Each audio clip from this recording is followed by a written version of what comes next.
Selamat pagi Bapak Ibu Saudara sekalian yang dikasihi Tuhan. Shalom. Shalom. Puji nama Tuhan saudara. Kita kembali bisa berkumpul hari ini di tempat ini. Ini semua karena anugerah daripada Tuhan. Apa kabarnya saudara hari ini? Haleluya, dahsyat, luar biasa. Apapun yang terjadi dalam kehidupan kita, apapun yang saudara alami hari ini, kita percaya bahwa Allah kita Allah yang luar biasa. Dan Allah yang luar biasa itu tinggal di dalam diri kita. Dia Allah Immanuel. Yang percaya katakan amin. Amin saudara. Kita muliakan Dia. Kita mau menyenangkan hati Tuhan dengan segenap hati kita. Sebelumnya mari ajak saudara-saudara untuk sama-sama menghampiri tata hadiratnya untuk berdoa. Haleluya. Terima kasih Bapa yang baik untuk hari yang baru, pagi yang indah Tuhan, di mana Tuhan telah menuntun kami ke tempat ini Tuhan dengan kekuatan baru Tuhan. Terima kasih buat kasih anugerah-Mu Tuhan di dalam kehidupan kami. Engkau sungguh baik Tuhan. Engkau Allah Immanuel yang senantiasa menyertai kami. Engkau ada di dalam diri kami Tuhan. Kami sungguh bangga Tuhan mempunyai Allah seperti-Mu Tuhan. Bapa, pagi ini kami datang dengan penuh kerinduan untuk memuji Engkau, memuliakan nama-Mu Tuhan. Kami mempersembahkan pujian yang terbaik untuk menyenangkan-Mu Tuhan. Biarlah Engkau sehatikan kami semua Tuhan, dengan satu kerinduan Tuhan untuk menyenangkan-Mu Tuhan. Mari Bapa, Kau mengurapi setiap kami, baik yang melayani maupun yang dilayani Tuhan. Biarlah kehadiran Tuhan sungguh-sungguh nyata di tengah-tengah ibadah ini. Kau memberkati kami semua Tuhan, dengan damai sejahtera sukacita-Mu Tuhan. Terima kasih Bapa, kami siap Tuhan untuk memuliakan nama-Mu, memuji nama-Mu, karena Engkau layak menerima segala pujian kami Tuhan. Terpujilah Engkau Tuhan, dari kekal sampai kekal untuk selama-lamanya Tuhan. Terima kasih Bapa. Semua yang siap untuk memuji Tuhan bersama-sama katakan amin. Amin.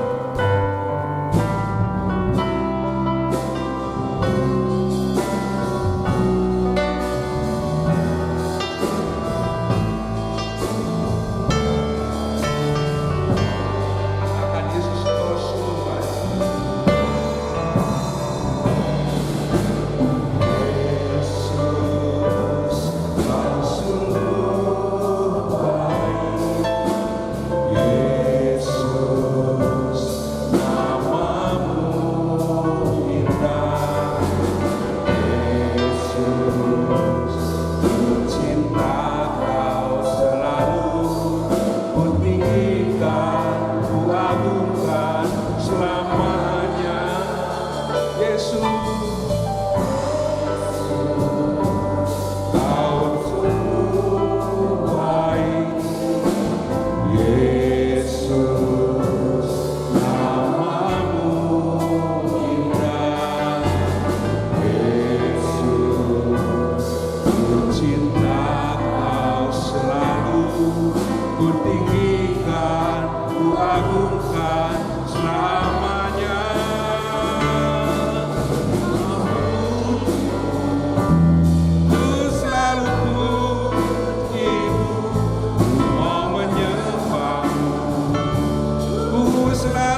kasih Allah melingkupi kita semua.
Jadi Tuhan turut bekerja di dalam setiap perkara. Dia memberikan yang terbaik kepada kita. Mari dengan iman kita percaya bahwa Tuhan adalah waktu yang terbaik. Haleluya.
Engkau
Kami tetap berharap dan menunggu waktunya Tuhan, seturut kehendak-Mu Bapa.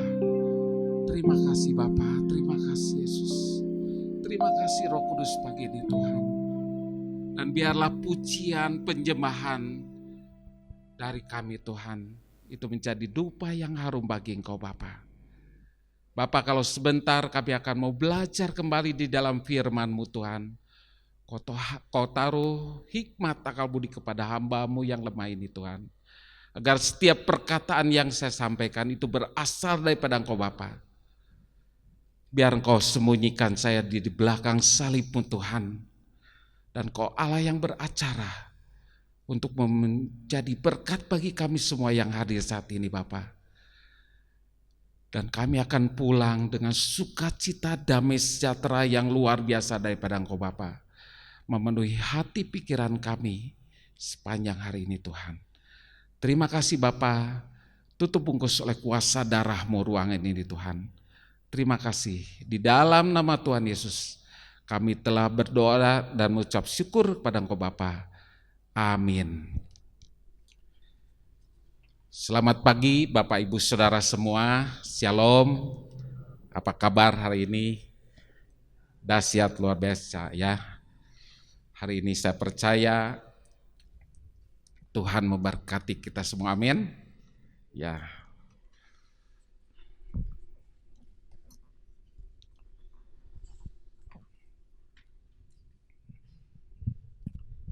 Nah, hari ini saya mau akan bagikan berkat di dalam firman Tuhan yang saya terima yang hari-hari ini ya.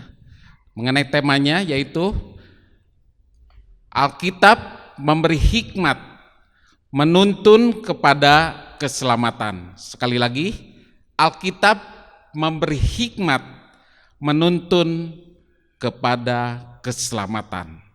Ya, hari ini kita fokuskan tentang bagaimana kitab suci Alkitab yang kita pegang, yang kita pakai dalam kehidupan kita semua ya. Natnya saya akan bacakan di dalam 2 Timotius 3 ayat yang ke-15. 2 Timotius 3 ayat yang ke-15. Ingatlah juga bahwa dari kecil engkau sudah mengenal kitab suci yang dapat memberi hikmat kepadamu dan menuntun engkau kepada keselamatan oleh iman kepada Kristus Yesus. Sekali lagi ya, kita baca, saudara-saudara, Bapak Ibu Saudara juga baca di dalam hati, kita baca sama-sama. Sekali lagi ya, 2 Timotius 3 ayat yang ke-15. Ingatlah juga bahwa dari kecil engkau sudah mengenal kitab suci yang dapat memberi hikmat kepadamu dan menuntun engkau kepada keselamatan oleh iman kepada Kristus Yesus. Nah, saya akan bacakan juga supaya secara lengkapnya bagaimana isi daripada firman Tuhan dari Timotius ini ya.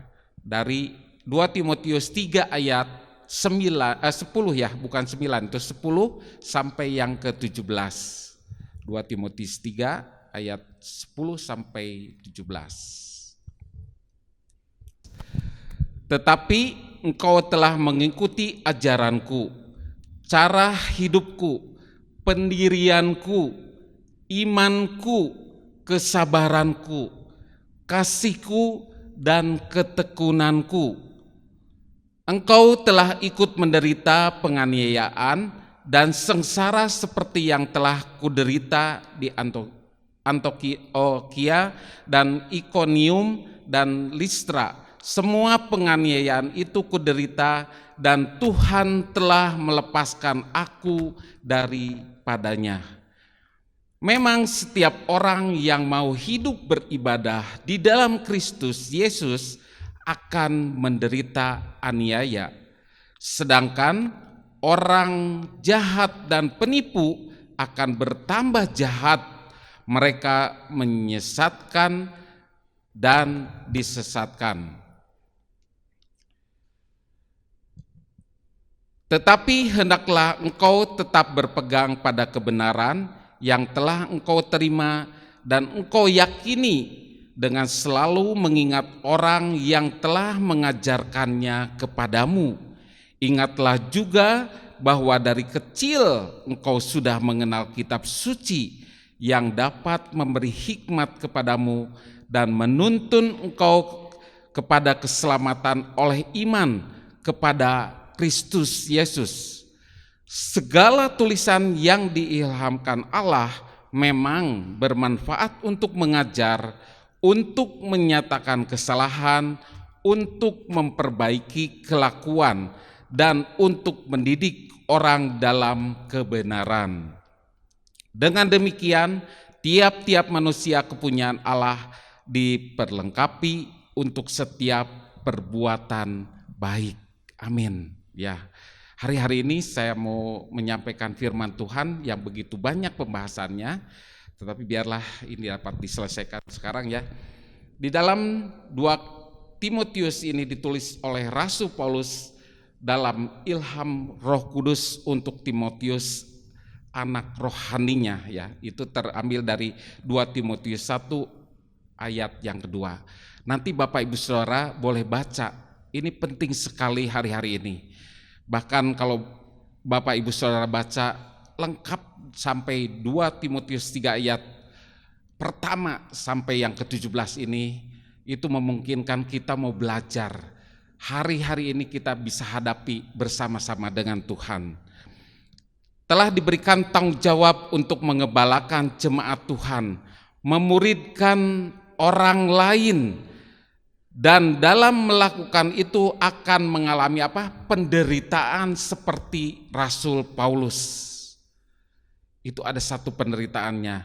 Rasul Paulus juga memberitahu bagaimana caranya menghadapi pengajar yang sesat dan menghadapi keadaan manusia akhir zaman. Ya, di situ dituliskan di dalam bulletin Bapak Ibu Saudara 2 Timotius 2 ayat 14 sampai 26 dan 2 Timotius 3 ayat 1 sampai yang ke-17, boleh baca semua lengkap.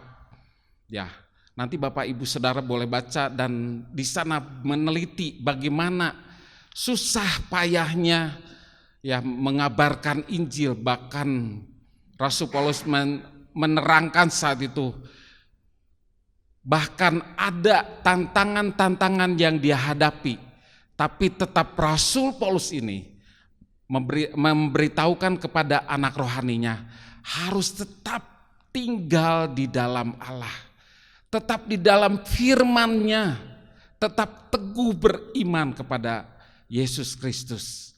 Coba kalau perhatikan, itu banyak kesulitan-kesulitan yang terjadi.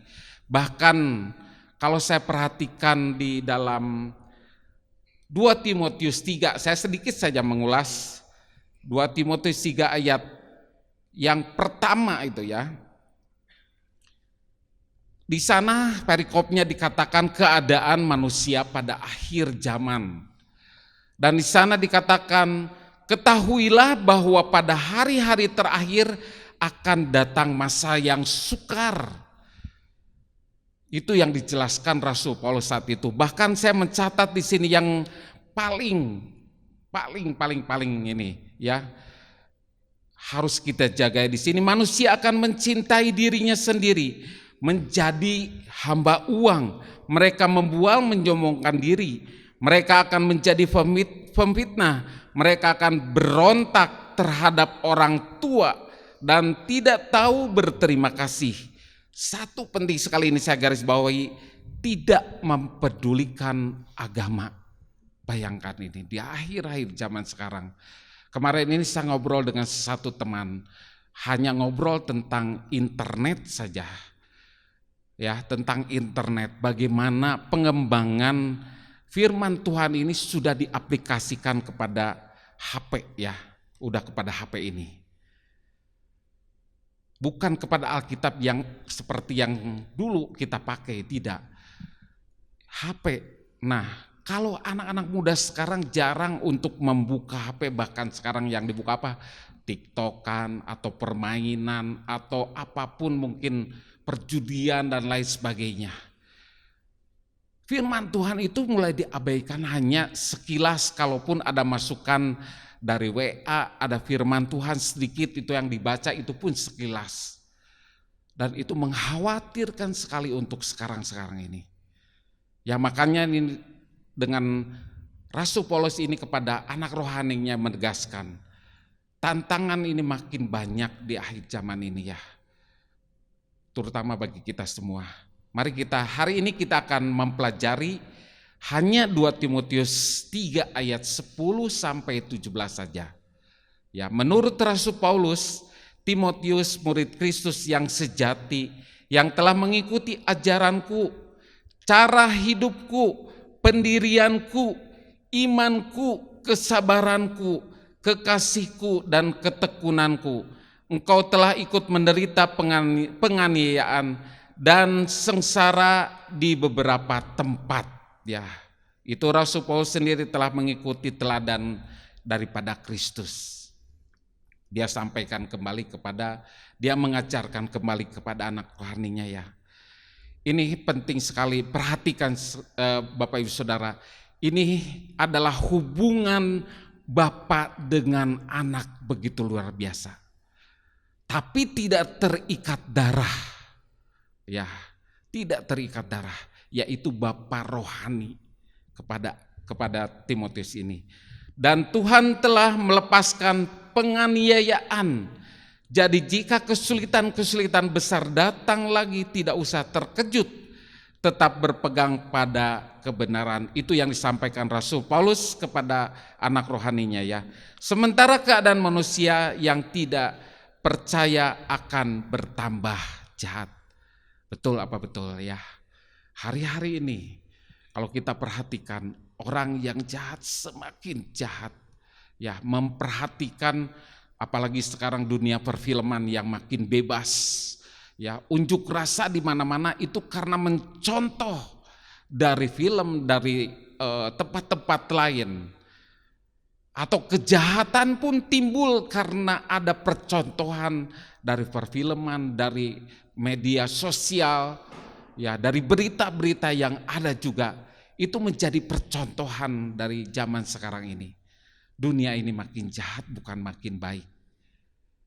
Mari kita semua, walaupun banyak masalah tantangan yang kita hadapi, satu hal Rasul Paulus katakan, tetap berpegang teguh pada kebenaran. Di tengah-tengah keadaan sulit itu, Rasul Paulus mengingatkan Timotius untuk tetap berpegang pada kebenaran atau pengajaran yang benar, yaitu firman Allah yang telah diterima dan diyakininya di ayat yang ke-14 itu, yang diterima dari Rasul Paulus dan rasul-rasul yang lainnya, yang sumbernya adalah kitab suci. Ya.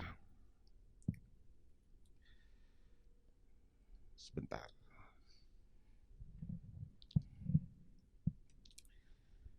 Saya perhatikan di sini saya ambil gambar. Saya perhatikan ada gambaran sedikit.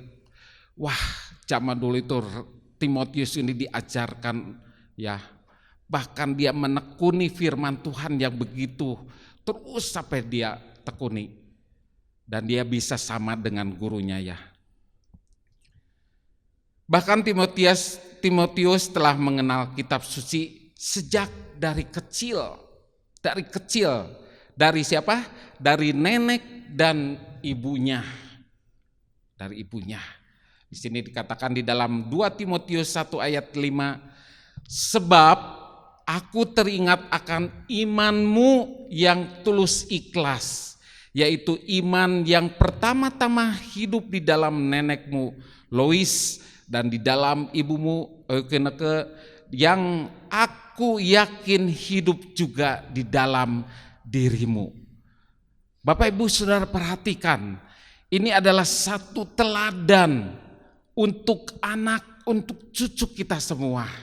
Bagaimana keteladanan itu bisa diambil, bisa dipelajari, bisa dicontohkan kepada anak-anak kita, kepada cucu-cucu kita. Walaupun sulit sekali, betul saya sendiri sulit untuk mengajarkan ke anak-anak kebenaran dan kebenaran. Tentang berdoa setiap saat, baca firman setiap saat, beribadah setiap minggu, itu pun saya ada ganjelan atau halangan. Tetapi biarlah kita menjadi teladan yang benar seperti nenek dan ibunya Timotius ini. Kita menjadi bapak-bapak, ibu-ibu yang menjadi teladan buat anak dan cucu kita semua. Amin. Menjadi teladan.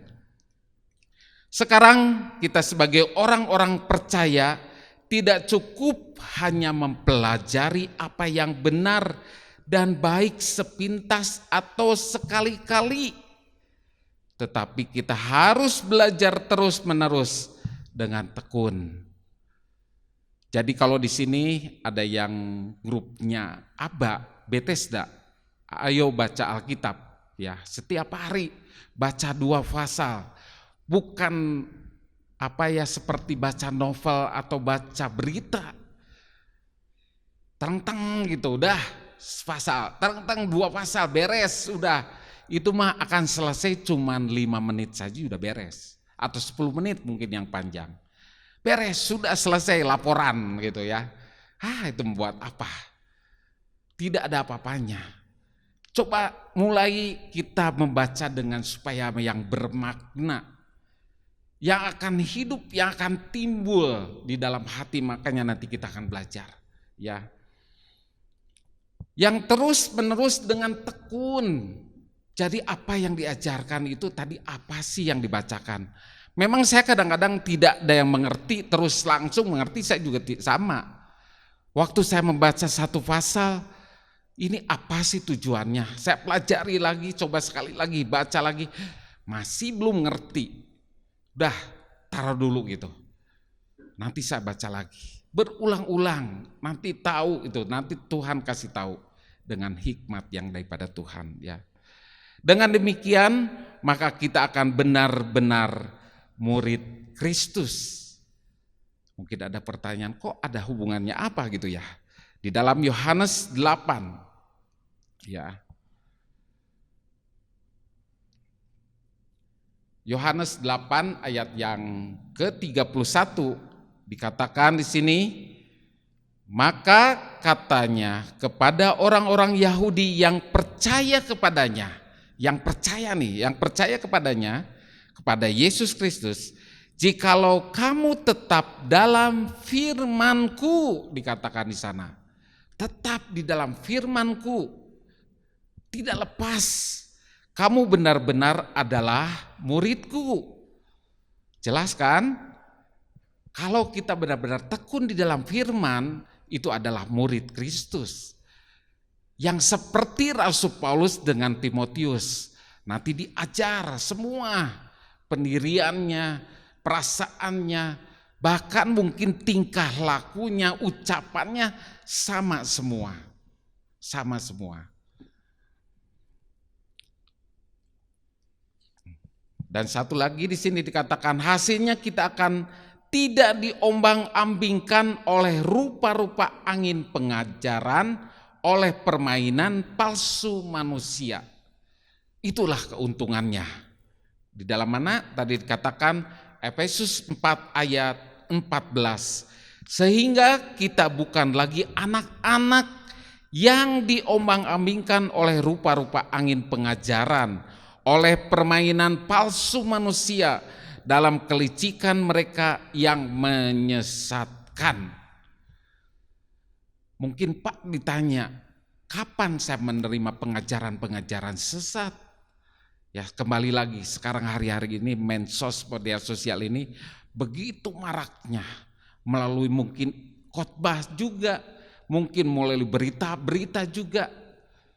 Tapi kalau kita kuat di dalam firman Allah, firman Tuhan, Alkitab yang kita pegang, kita tidak mungkin bisa diombang-ambingkan, kita tidak mungkin bisa dipermainkan walaupun ada medsos apapun.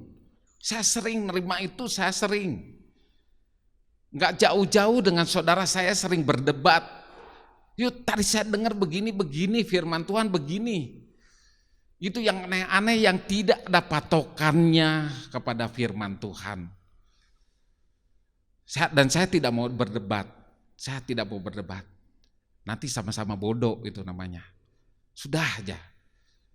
Kita tidak mau terima ya. Satu lagi di dalam Ibrani 13 ayat yang ke-9. Ya, Ibrani 13 ayat yang ke-9. Janganlah kamu disesatkan oleh berbagai-bagai ajaran asing.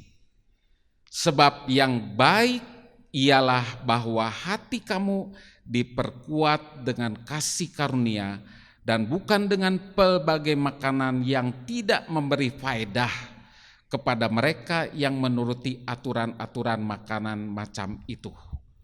Jangan mau dijejalin hal-hal yang lain selain firman Tuhan. Karena saya tahu ada gereja-gereja ya yang mengajarkan kesesatan juga. Ada itu. Yang baik-baik saja, kadang bahkan tidak mau mengatakan tentang Yesus Kristus. Dia hanya mengatakan Yehova, Yahweh, ya Yahweh. Jangan sampai kita tuh sampai ke sana. Nah, kita perhatikan lagi ya, kita lanjutkan 2 Timotius ayat yang ke-15 kembali lagi. Mengenal kitab suci memberi hikmat dan menuntun kepada keselamatan oleh iman. Sekali lagi, mengenal kitab suci memberi hikmat dan menuntun kepada keselamatan oleh iman. Di sini ada pertanyaan, bagaimana prosesnya kitab suci menuntun kepada keselamatan? Di sini mendengar firman Tuhan, timbul iman, betul? Ada ayatnya. Di dalam mana? Beriman dan diselamatkan. Di dalam Roma 10 ayat yang ke-17. Roma 10 ayat yang ke-17 di sini dikatakan, jadi iman timbul dari pendengaran, dan pendengaran apa? Oleh firman Kristus. Udah jelaskan? Waktu kita mendengarkan firman Allah, timbullah iman. Iman itu akan menuntun kepada keselamatan. Roma 10 ayat 9. Sebab jika kamu mengaku dengan mulutmu bahwa Yesus adalah Tuhan dan percaya dalam hatimu bahwa Allah telah membangkitkan Dia dari antara orang mati, maka kamu akan diselamatkan. Yang ke-10, karena dengan hati orang percaya dan dibenarkan, dan dengan mulut orang mengaku dan diselamatkan, itu ya diselamatkan.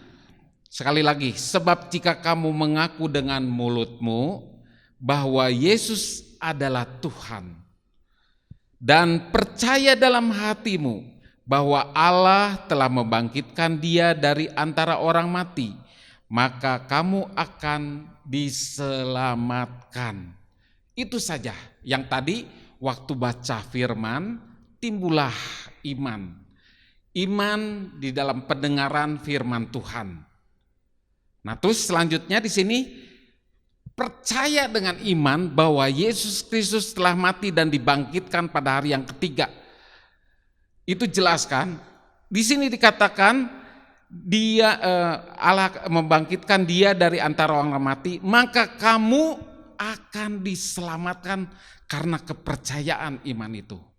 Sudah jelas, ya. Karena dengan hati orang percaya dan dibenarkan, dan dengan mulut orang mengaku dan diselamatkan. Puji Tuhan, ya. Jadi waktu kita membaca firman Tuhan, timbullah namanya iman. Iman percaya kepada Yesus, dan itu akan diselamatkan. Itu yang pertama. Yang kedua, dengan iman bahwa kitab suci itu memberi hikmat, memberikan hikmat. Wah, luar biasa ini. Perhatikan ini. Artinya hari-hari ini kita perlu dengan hikmat. Tantangan-tantangan yang harus kita hadapi perlu jawaban, perlu pemikiran. Ya, bagaimana kita harus menjawabnya, menghadapinya. Nah, itu perlu hikmat daripada Tuhan, bukan hikmat dunia. Nah, saat kita mempelajari dengan tekun firman Tuhan, saat ketika kita nanti ada masalah, ada problema yang kita hadapi, muncullah hikmat Tuhan. Betul, saya merasakan itu semua setiap hari. Bukan sekali-kali, setiap hari saya mendapatkan itu. Karena tantangan saya itu begitu berat, begitu banyak. Di pabrik itu problemanya itu banyak sekali, dari pagi sampai malam itu pasti ada saja. Dan itu perlu hikmat yang benar, keputusan yang benar, tidak asal-asalan. Dan kalau saya menyadari saya ini tidak mampu, itu adalah karena pertolongan Allah dengan hikmat Allah yang luar biasa. Saya selalu jawab tepat yang bisa didapatkan oleh yang menanyakannya. Itu hikmat yang luar biasa, ya. Jadi kitab suci itu akan memberikan hikmat. Jangan kita minta hikmat dunia. Mengapa? Saya mau katakan satu hal, karena di dalam 1 Korintus 3 ayat 19 di sini katakan, karena hikmat dunia ini adalah kebodohan. Ini firman Tuhan yang katakan hikmat dunia ini adalah kebodohan bagi Allah. Sebab ada tertulis, Ia yang menangkap orang berhikmat dalam kecerdikannya. Jadi perhatikan di sini, Ia yang menangkap orang berhikmat dalam kecerdikannya. Atau ada satu ayat lagi supaya lebih jelas, di dalam Ayub 5 ayat 13. Ia menangkap orang berhikmat dalam kecerdikannya sendiri, sehingga rancangan orang yang belat-belit digagalkan. Artinya kalau kita memakai hikmat dunia percuma, capek-capek gitu. Dan hasilnya Tuhan akan gagalkan itu semua. Benar di sini katakan rancangan orang yang belat-belit digagalkan.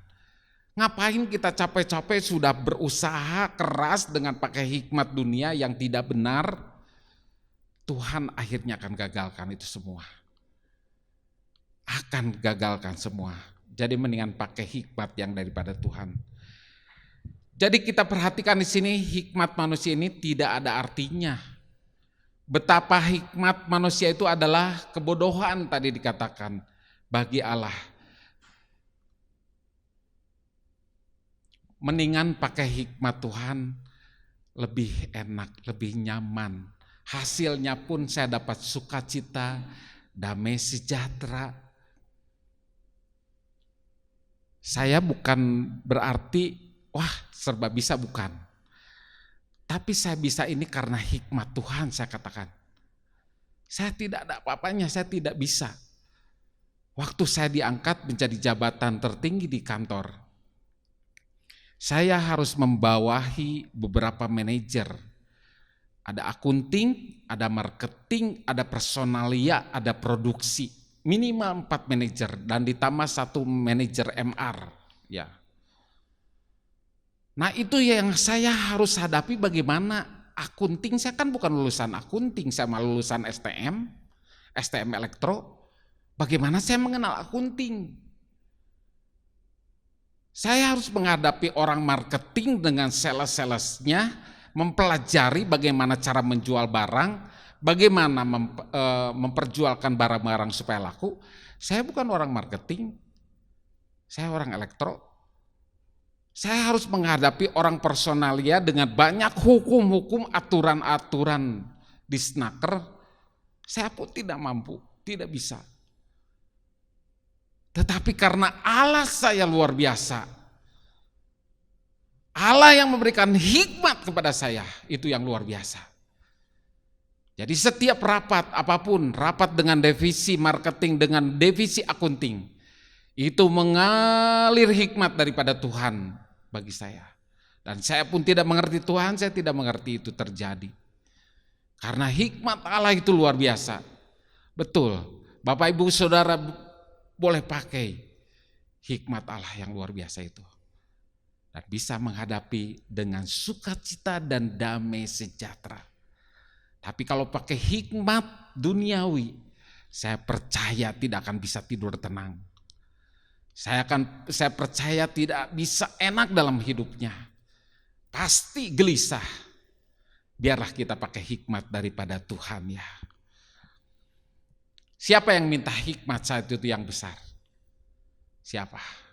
Salomo. Ya, saya akan membacakan sedikit saja sekilas. Di dalam 2 Tawarik 1 ayat yang 7 sampai yang ke-12. Pada malam itu juga Allah menampakkan diri kepada Salomo dan berfirman kepadanya, mintalah apa yang hendak kuberikan kepadamu. Wah, coba kalau Tuhan bilang ke kita, Bapak Ibu Saudara mau minta apa? Aduh, kesempatan ini. Minta mobil, minta rumah, minta uang yang banyak gitu ya. Minta pacar yang baik gitu misalnya. Berkatalah Salomo kepada Allah, engkaulah yang telah menunjukkan kasih setiamu yang besar kepada Daud ayahku dan telah mengangkat aku menjadi raja menggantikan dia. Maka sekarang ya Tuhan Allah, tunjukkanlah keteguhan janjimu kepada Daud ayahku, sebab engkaulah yang telah mengangkat aku menjadi raja atas suatu bangsa yang banyaknya seperti debu tanah. Berilah sekarang kepadaku apa? Hikmat dan pengertian, supaya aku dapat keluar dan masuk sebagai pemimpin bangsa ini. Sebab siapakah yang dapat menghakimi umatmu yang besar ini? Luar biasa kan? Hikmat dan pengertian. Dan jawaban Tuhan apa? Dengarkan. Berfirman Allah kepada Salomo, oleh karena itu yang kau inginkan dan engkau tidak meminta kekayaan, harta benda, kemuliaan, dan nyawa pembencimu, dan juga tidak meminta umur panjang, tidak. Tetapi sebaliknya engkau meminta kebijaksanaan dan pengertian untuk dapat menghakimi umatku yang atasnya aku telah merajakan engkau, maka kebijakan dan pengertian itu diberikan kepadamu. Selain itu, perhatikan, aku berikan kepadamu apa? Kekayaan, harta benda, dan kemuliaan sebagaimana belum pernah ada pada raja-raja. Amin. Jadi sekarang kalau Bapak, Ibu, Saudara semua berdoa minta apa? Minta mobil ya, minta rumah, minta uang. Di Salomo minta hikmat dan pengertian, tapi bonusnya kekayaan, kehormatan, harta benda yang luar biasa.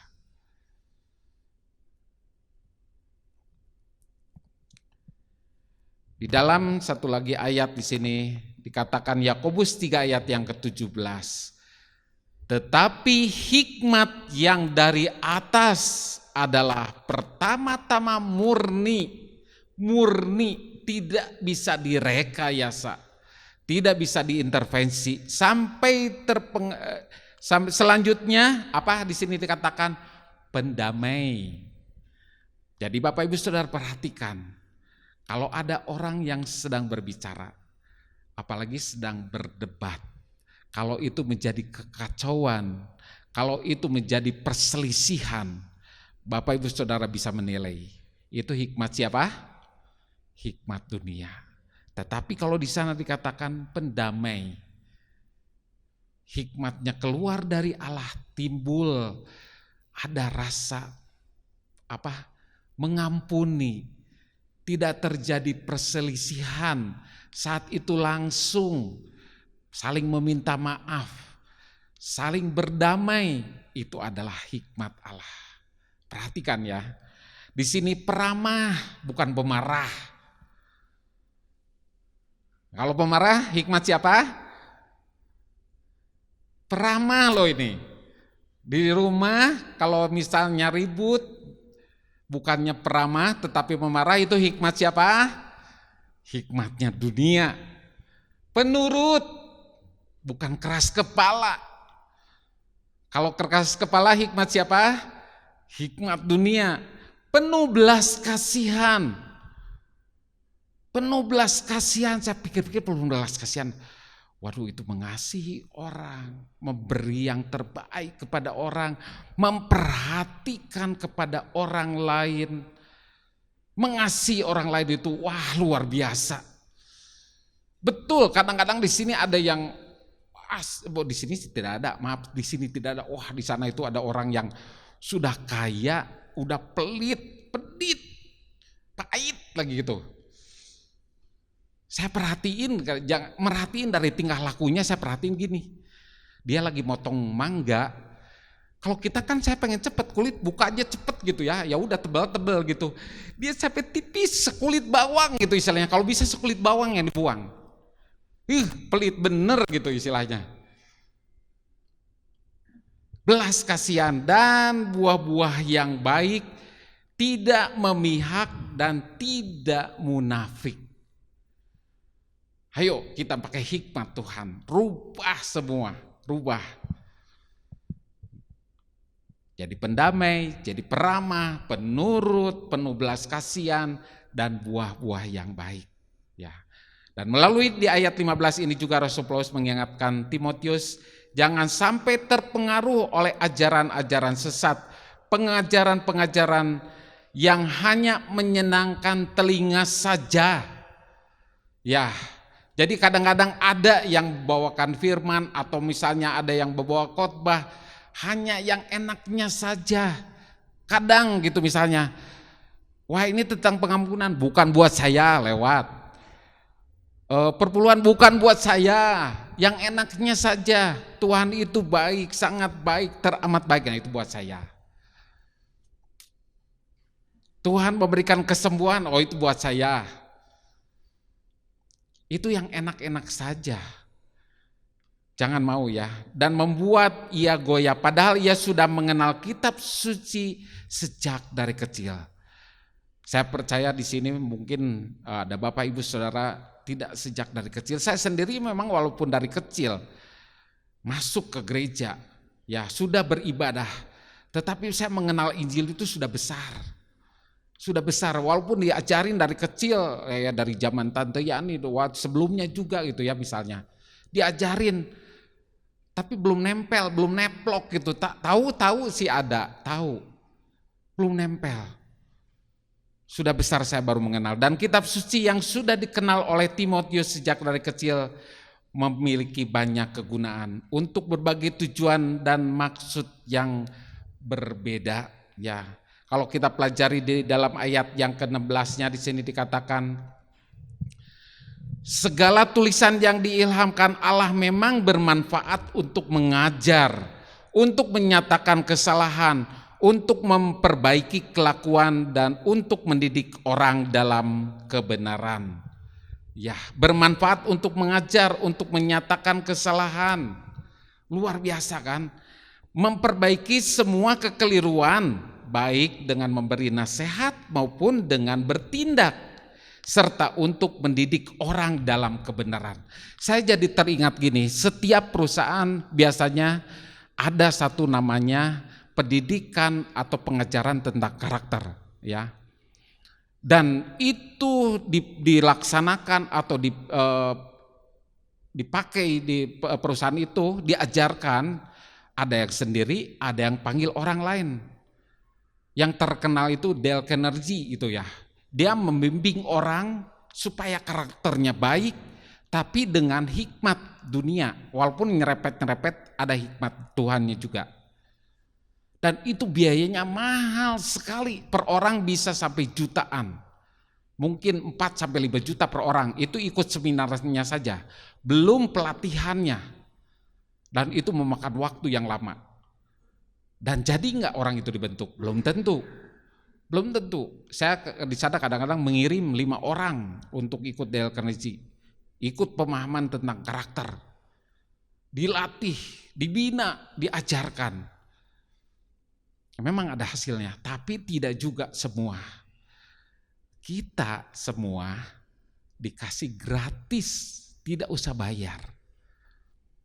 Gak usah ada pengajar-pengajar yang lain. Yang ngajarnya hanya Tuhan Yesus.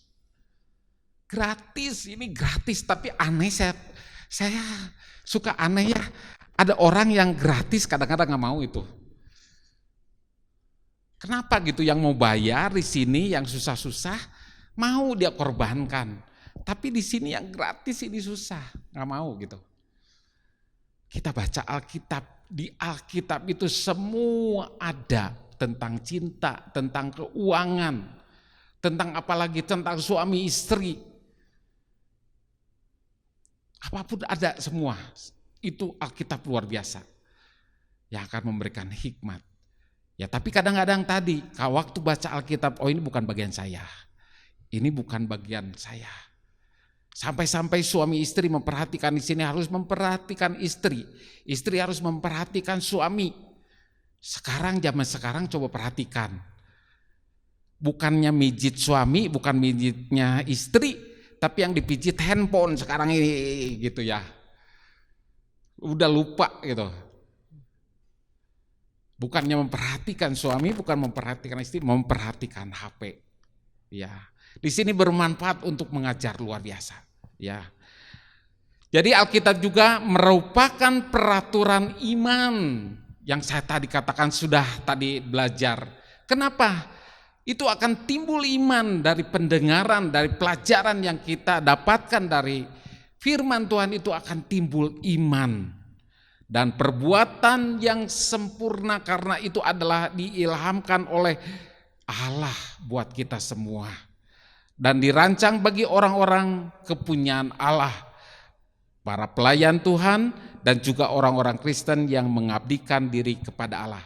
Kita semua ya, sebab kitab suci itu bermanfaat untuk mengajar dan seterusnya, terus itu bisa bermanfaat luar biasa. Tapi bukan berarti kitab suci itu dijimatkan. Ya, catat ini. Bukan berarti dijimatkan. Karena apa? Saya pernah tahu ada teman saya Di sini teh angker katanya. Tempat ini angker. Dia ngomong, punya Alkitab yang kecil. Buat apa kamu? Saya mau taruh cenah di pojok aja gitu. Hati-hati itu. Bukan berarti hikmat ada ilham dari kuasa Allah dan itu kita jadikan jimat, bukan. Tidak ada apa-apanya tulisan itu. Kalau kita mendengar, kalau kita baca, kalau kita tekuni, itu akan muncul iman buat kita. Hati-hati ya, jangan buat jimat itu. Sebagai sumber tuntunan kita, mengikuti semua petunjuknya, kita ikuti petunjuknya.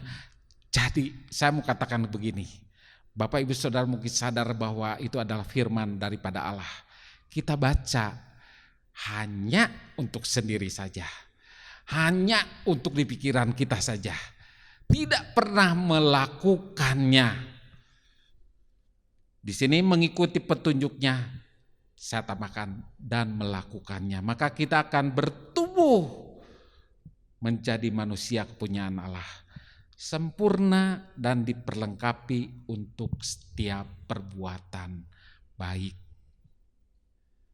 Ya, Bapak Ibu Saudara semua, betapapun sulitnya di dalam apa hari-hari ini kehidupan kita semua, sebagai orang-orang yang beribadah kepada Tuhan, tetap ikut ajaran Yesus di dalam firman Tuhan. Cara hidup Yesus, belajar terus. Dari Matius, Markus, Lukas, ya pelajari itu tentang bagaimana Yesus ada di dunia ini. Pendirian Yesus bagaimana menghadapi orang-orang. Sabar, tekun, dan tetap berpegang pada kebenaran. Dan tetap hidup berdasarkan Alkitab. Amin. Ya. Tuhan Yesus memberkati. Mari kita akan kembali berdoa.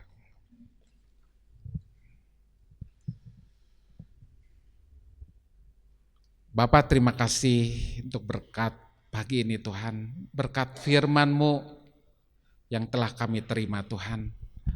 Biar kami disadarkan Tuhan bahwa firman-Mu adalah kekuatan bagi kami Bapak. Firman-Mu yang hidup Tuhan membawa kami keteraturan dalam kehidupan kami Bapa. Itu menjadi iman untuk menyelamatkan kami juga Tuhan. Terima kasih Bapa untuk berkat pagi ini Tuhan. Dan biarlah kami akan menekuni terus sepanjang hari menekuni firman Tuhan. Dan akan berbuah-buah lebat di dalam setiap kehidupan kami Bapa. Dan berdampak bagi orang lain juga Bapa. Terima kasih Bapa. Terima kasih Yesus, terima kasih Roh Kudus ya Tuhan. Untuk berkat pagi ini Tuhan. Dan biarlah firman ini menjadi rema dalam kehidupan kami Bapa. Terima kasih Tuhan Yesus, terima kasih Bapa. Saya undang Pak Epi dan Nelly akan nyanyikan lagu yang tadi. Ku percaya Tuhan.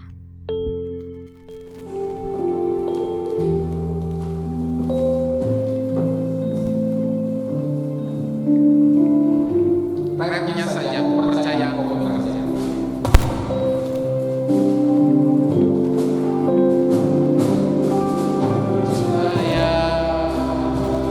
Saya engkau buat kebaikanku, walau belum melihat, namun kuasa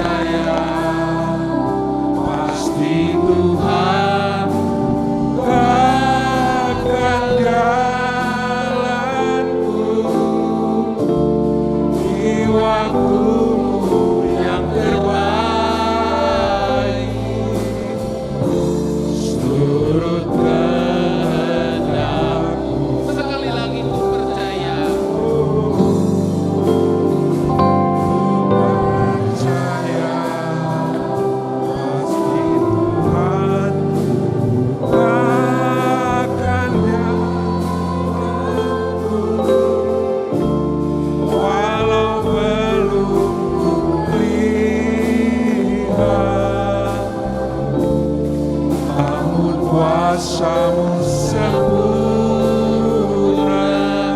Percaya pasti Tuhan. Percaya pasti Tuhan akan jalanku di waktu-Mu yang terbaik. Turut kehendak-Mu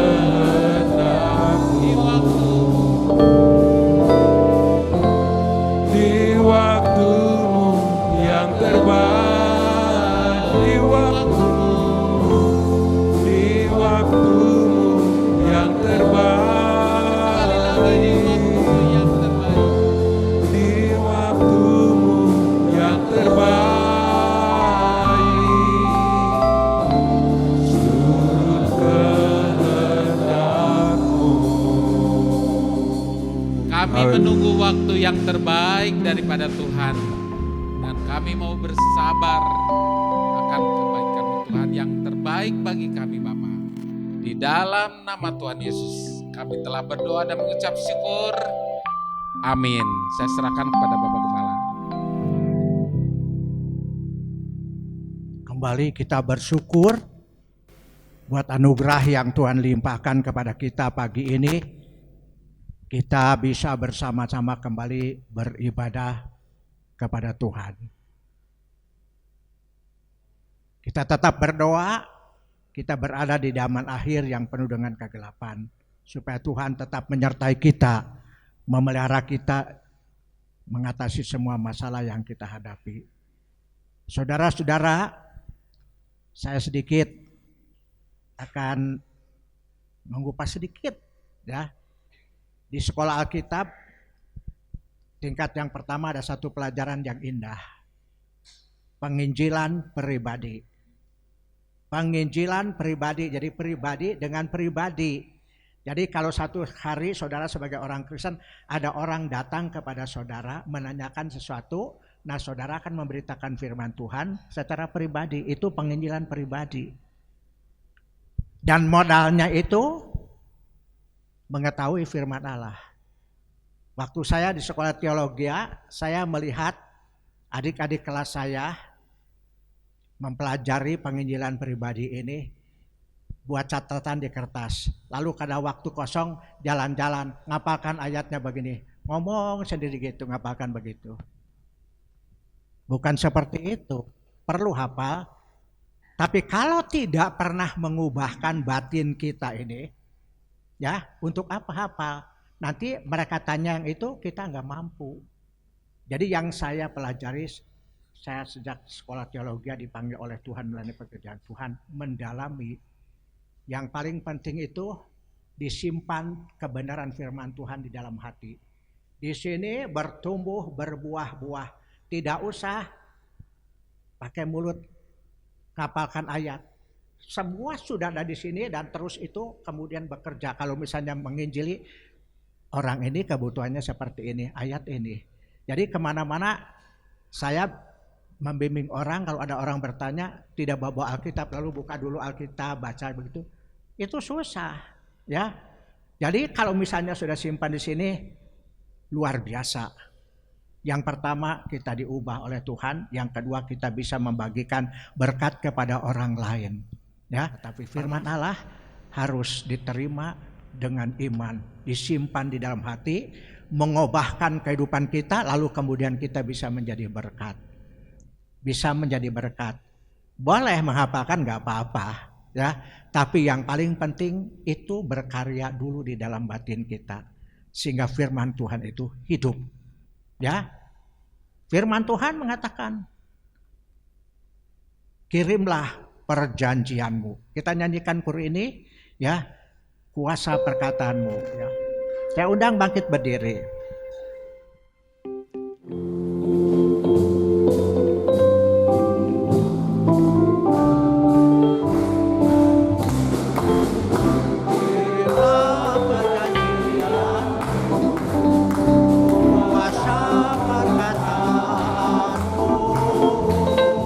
Supaya dunia mengerti salibmu, kirimlah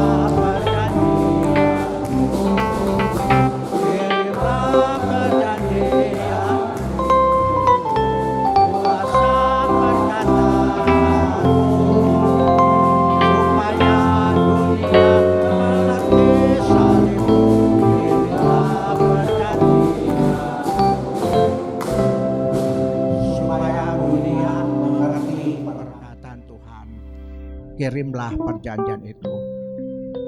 Kerinduan saya dimanapun saya berada, saya membagi berkat. Saya pernah bertamasya ke daerah Manado.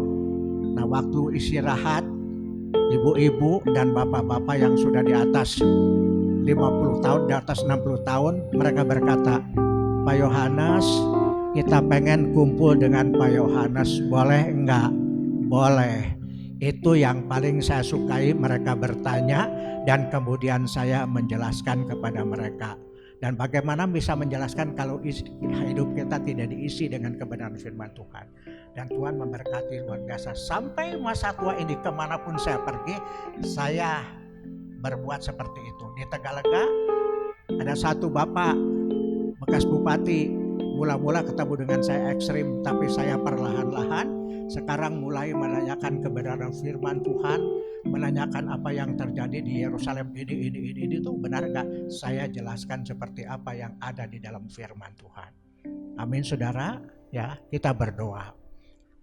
Bapa kami yang ada di dalam surga, Bapa yang kami sembah dalam nama Tuhan Yesus Kristus, dengan penuh kerendahan hati kembali kami datang menghampiri hadirat Tuhan yang Maha Suci pada akhir ibadah kami. Hamba bersyukur, berterima kasih buat berkat anugerah yang Tuhan limpahkan kepada kami.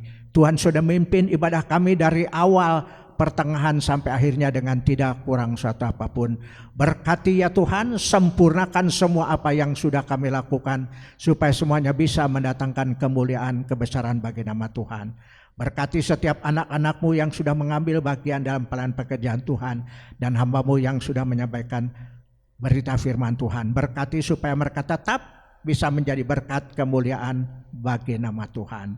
Tuhan, hamba juga tidak lupa berdoa menyerahkan seluruh jemaat yang ada di gereja Bethesda yang Tuhan sudah kirim, Tuhan sudah mempercayakan kepada kami untuk membimbing mereka di dalam kegiatan ibadah raya. Tuhan, kami berdoa untuk jemaat kami yang pada saat ini tidak hadir. Kalau mereka berada di dalam keadaan sakit, hamba berdoa mohon jamah dengan tangan kuasa-Mu dan berikan kesembuhan yang sempurna supaya mereka bisa memuliakan, membesarkan nama Tuhan, tetap setia beribadat kepada Tuhan. Kami serahkan seluruh jemaat kami, baik di pusat maupun Taman Kopo, dalam pimpinan pemeliharaan Tuhan sepanjang hari ini. Bungkus senantiasa dalam kuasa darah Tuhan yang suci dan maha kudus, pagari dengan malaikat-malaikat Tuhan. Biarlah mereka bisa menikmati anugerah Allah. Dan hamba berdoa juga mohon Tuhan berkati supaya mereka, jemaat kami tidak berdiam diri, tapi mereka juga mau menjadi saksi kemuliaan bagi nama Tuhan. Terima kasih buat berkat-Mu ya Tuhan. Sebentar kami akan pulang. Kami mohon Tuhan akan memimpin, memelihara, melindungi seluruh jemaat kami pada saat mereka keluar dari tempat ini menuju ke rumah mereka masing-masing. Lindungi dalam kuasa darah Tuhan. Pagari dengan malaikat-malaikat Tuhan, jauhkan dari mara bahaya. Biarlah mereka sampai di rumah dengan selamat dan tidak kurang suatu apapun. Dan apabila mereka ada yang seusai ibadah ini mereka harus bekerja mencari nafkah, berkati ya Tuhan. Bukakan jalan dan cukupkan kebutuhan hidup mereka sesuai dengan anugerah Tuhan. Sehingga nama Tuhan senantiasa dipuji dan dipermuliakan. Terima kasih buat berkat-Mu ya Tuhan. Dan sekarang saudara-saudaraku pulanglah dengan sejahtera. Moga kiranya rahmat Tuhan Yesus Kristus, cinta Allah Bapa dan persekutuan Roh Kudus menyertai kami sekalian mulai saat ini sampai Maranatha. Tuhan Yesus datang kembali di atas awan-awan yang permai. Bapa, terima kasih.